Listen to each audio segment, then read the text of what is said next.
Junior League got started.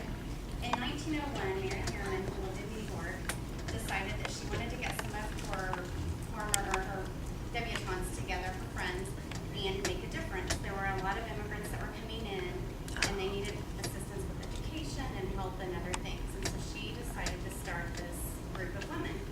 And they actually became originally Association of Junior Leagues of America.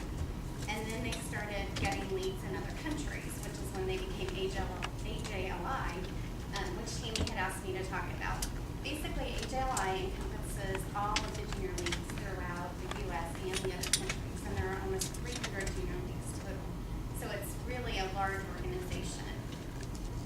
The Junior League of Springfield did not actually become a junior league until 1976.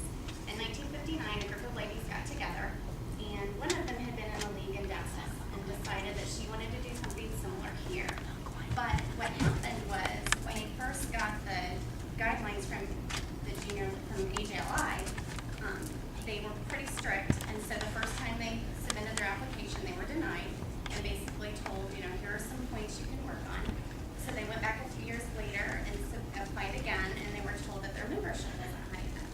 So it wasn't until 1976 that we actually became a junior league, but we were a community service league up until that point. And AJLI, they have training, so if you have any desire to be in leadership at all, they have what's called ODI, which is usually held in the fall and the spring, and that's a great tool once you become active if you would like to be in leadership. I think it's great professionally and personally to go to their trainings, because not only will you be able to network and meet a lot of people that can help you, regardless if it's your career, your personal life, whatever, but it also helps you to be a leader in the junior league. And there are several different opportunities that they have. I don't know if you've gotten access yet to AJLI's site, but you will get access just like we have our site. You'll be able to log on and use any of their training materials that are out there. So that's something, you'll probably get a thing in the mail with that, I'm guessing. But definitely a great resource. And Tammy had asked me to speak on the structure. Basically, the way we are set up, we work off of a council system. So each committee has a VP. And we're split between finance, community, communications, and membership. And then each of the committees fall under that. The councils meet typically once a month, and then we also have exec, which consists of president, president-elect, the VPs, and then the reporting secretary. And we typically meet once a month. We deal more with the management side of things as far as the day-to-day operations. Basically, it's just, everything brought to one meeting instead of having several different communication dialogues going on. So basically, the VPs kind of manage, and then we have a board still, which deals more with the governance. So we're kind of split. I don't want to say we're doing double duty between the board and exec, but there are definitely some things that overlap there. As far as is there anything else with the council you wanted me to mention? No. I think it's very confusing when you first look at this. I will say I was probably, a second or third year active before I looked at it and actually got it. It all made sense. But I think it is kind of overwhelming to look up at this chart and try to see how it all flows and keep it all straight. Then we'll be learning, I kind of focused the year, the training meetings on a council per meeting. So during one meeting, our VP of communications might come in and talk about her council, and we'll learn something about communications. So that will help us understand a little bit more throughout the year. Just wanted to have an overall description of how it would work. And each, everyone has a chair, everyone has an assistant chair, and basically the chairs attend the council meetings each month, but not all of the chairs sit on the board. We reduced our board last year. So our board is now, I believe, 12 members, as opposed to having all 19. We added a new committee, I don't know if it's up there yet, the digital media. But basically we have 19 committees. So instead of having a board meeting with the 19 members plus the VPs, the president, president-elect, and reporting secretary, it's been shrunk beyond 12. Are there any questions about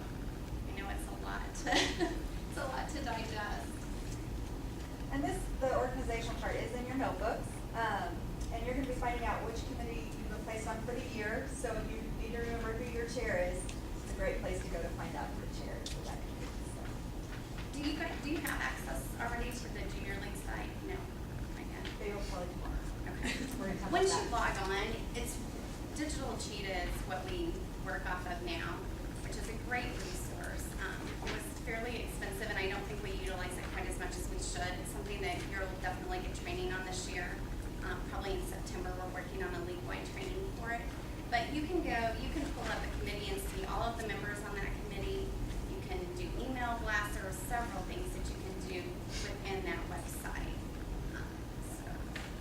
And if you have an iPhone, there's an app for it. It is, it's very handy when you're meeting with someone you haven't seen, you can look up the directory and see their pictures and be like, okay, I know who you are. It's very, actually, we can go ahead and talk about that. Do you want to just add in anything I Like, have? what do you want me to say? You don't have to, I'll do the No, I talking. don't care. What? I was gonna tell you that, you all are being added into Digital Cheetah right now.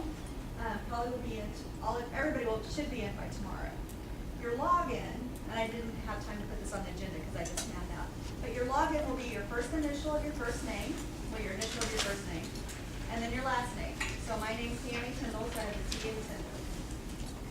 Your password is going to be the opposite of that. Your last name, and then your first initial.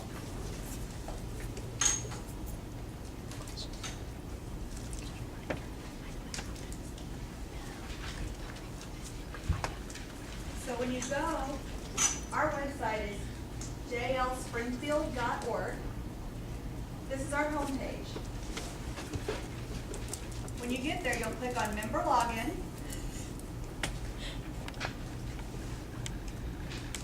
Oh, I already logged in earlier, so it has me.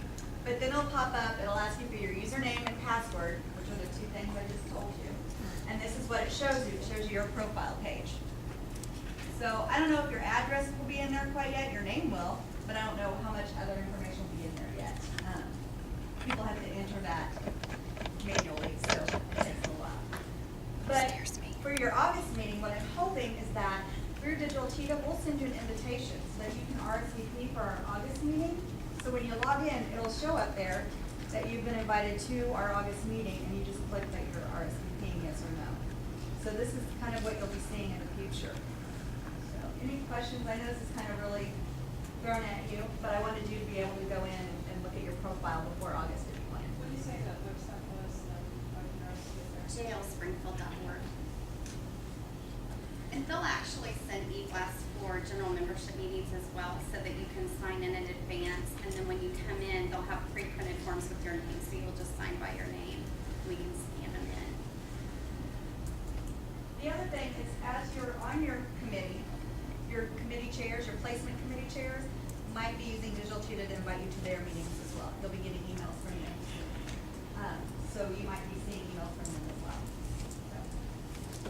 Any questions about that? I know it's kind of, for me, it took me a while to figure this out, but. And we'll send, as I know that for sure that you guys are on Digital Cheetah, I'll send you more information about how to update your profile once I know for sure everybody's in. Now we'll watch, we had our 50th anniversary a couple years ago, and they put together a great video that shows kind of the history of the Junior League, some of the projects we've done in the past. We just wanted to share that video with you guys. I think this is new for some of the members too, so we'll go ahead and start that video.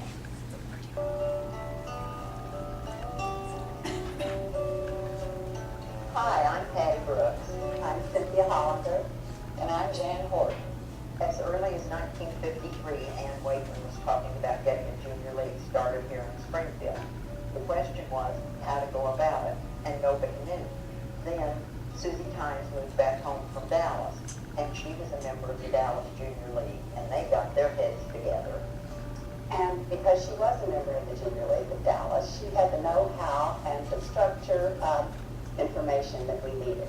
And so Susie Tynes and Ann Wakeman invited the three of us to join with them in creating the structure for an organization that we hoped would become a junior league. So that made our initial membership 31 members, 5 founders and 26 charter members. And in September of '59, we were ready to launch the Community Service League. Some of the challenges I remember were trying to involved fundraising and deciding how to do it, and it was a very modest beginning, a fruitcake sale, I believe. When we began this organization, I was particularly struck by the idea of developing the potential of women by effective volunteerism and by the leadership and action of trained volunteers. So that implies a lot of things: training, leadership, and action. So one in particular community leader that I interviewed was the head of the Greene County Guidance Clinic. And he seemed to understand it pretty well. And when we got to the end of our conversation, he said, well, the one thing I wouldn't want to see is for a group of women to be going out lighting fires all over the community with their projects and then leaving them for someone else to put out. So we learned a lesson from that, and that was always plan ahead and always be sure that we had projects that were ready to stand firmly on their own feet when we released them to the community. Hi, I'm Nancy Canauer. And I'm Brenda Mahaffey, and we're here to talk about the Charity Ball. Not long after we started the Community Service League in 1959, we realized that we needed to raise some serious money to fund our projects and those that would follow. Our first venture had been selling fruitcakes, which netted us about $200, and believe me, that was not much money even in 1959. The first Charity Ball was an ambitious venture for our young, small membership. As a Dallas Junior League member, I was aware of what the Crystal Charity Ball was accomplishing in Dallas, although it was not a league affair. Nancy Knauer's mother, Helen Curtis, and my close friend, was our first ball chairman, and I was the second. Those first balls were held at the Kentwood Arms Hotel in the Crystal Room. We served breakfast in those early days because it was more affordable than a dinner. Also, some of our members provided their lovely silver candelabra for decorations, and that saved us money too with our limited funds available. Many of our charter members will remember how we held our breaths as the reservations dribbled in. After all, $12.50 a ticket and $25 a couple was daunting. The year Martha Stewart came to the Charity Ball, the decorating committee gathered twigs, branches, flowers, vines, everything they could from everyone's yard, and brought them all to Riverside, and we made fabulous bouquets and arrangements with Martha. It was really incredible. What I think is so remarkable about the Charity Ball is that it has been a successful fundraiser for 50 years. It really was the first of its kind in Springfield and was the standard bearer for all other fundraising gala events. Hi, I'm Ann Webster. Hi, I'm Sally Hargis, and we're here to talk about the Girls Club. Unfortunately, we found that in Springfield there was no place for African American girls to go for receiving the benefits of these programs. So we realized almost immediately that there was a need for a girls' club in Springfield as much as there was a need for a boys' club.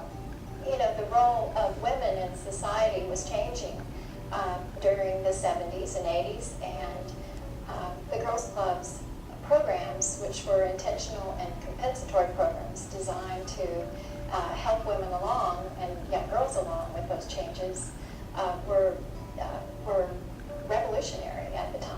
I think that the Girls Club will continue to be one of the best things that's happened in Springfield, and the Junior League can be very proud. Some of us who were fortunate enough to serve on the board for several years attended Genevieve Kenyon's funeral recently, and we were fortunate enough to see the girls that had been little girls in the Girls Club came in business suits and told how the Girls Club helped them fulfill their dreams. In the early 90s, the programs of the boys' clubs and the programs of the girls' clubs came together with strong backing from the United Way organization. And the unique needs of teenagers at the time were being met by the combination of those programs. Hi, I'm Carol Williamson. Hello, I'm Jerry Clark. And we're here today to talk about Ozarks Public Television. Ozarks Public Television began with the desire of one Junior League member